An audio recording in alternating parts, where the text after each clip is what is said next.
আসসালামু আলাইকুম। অনুসন্ধানী বাংলা টিভির পক্ষ থেকে সবাইকে স্বাগতম। আপনাদের সাথে আছি আমি মোছাম্মদ জান্নাতুল ফেরদৌস। স্ত্রী ও শ্বশুরবাড়ির বিরুদ্ধে সন্তান নাটক ও কোটি টাকার সম্পদ আত্মসাতের অভিযোগ, ন্যায় বিচার চেয়ে ভুক্তভোগীর আর্তনাদ। দিনাজপুরের বোচাগঞ্জ উপজেলার বাসিন্দা আব্দুল মজিদ খান নিজেকে একজন ভুক্তভোগী অথচ সচেতন নাগরিক হিসেবে দাবি করে স্ত্রী ও শ্বশুরবাড়ির লোকজনের বিরুদ্ধে গুরুতর অভিযোগ তুলেছেন। তার অভিযোগ, পরিকল্পিতভাবে সংসার ভেঙে দেওয়া, কোটি টাকার সম্পদ আত্মসাৎ এবং সর্বশেষ 2 শিশু কন্যা সন্তানকে জোরপূর্বক আটকে রেখে মামলা তুলে নেওয়ার জন্য ভয়ভীতি দেখানো হচ্ছে। ভুক্তভোগীর লিখিত বক্তব্য অনুযায়ী আব্দুল মজিদ খানের প্রথম স্ত্রী রহিমা বেগম ক্যান্সারে আক্রান্ত হয়ে পিতামাতার বাড়িতে চিকিৎসাধীন অবস্থায় মৃত্যুবরণ করেন। ওই সংসারে তার 4 পুত্র সন্তান রয়েছে। সন্তানদের ভবিষ্যতের কথা চিন্তা করে 2018 সালে তিনি আশা আক্তারকে বিবাহ করেন।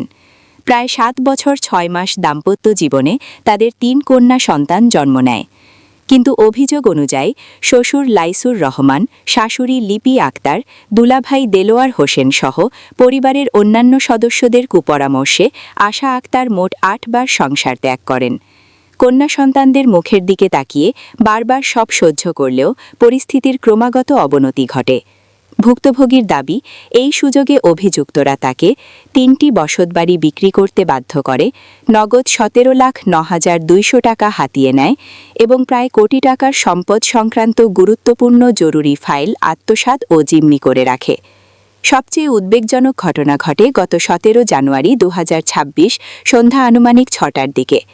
অভিযোগ অনুযায়ী আশা আক্তারের পরিবারের লোকজন জোরপূর্বক তাকে তার বাড়ি থেকে নিয়ে যায় এবং বর্তমানে তার 2 শিশু কন্যা সন্তানকে বেআইনিভাবে আটকে রাখা হয়েছে।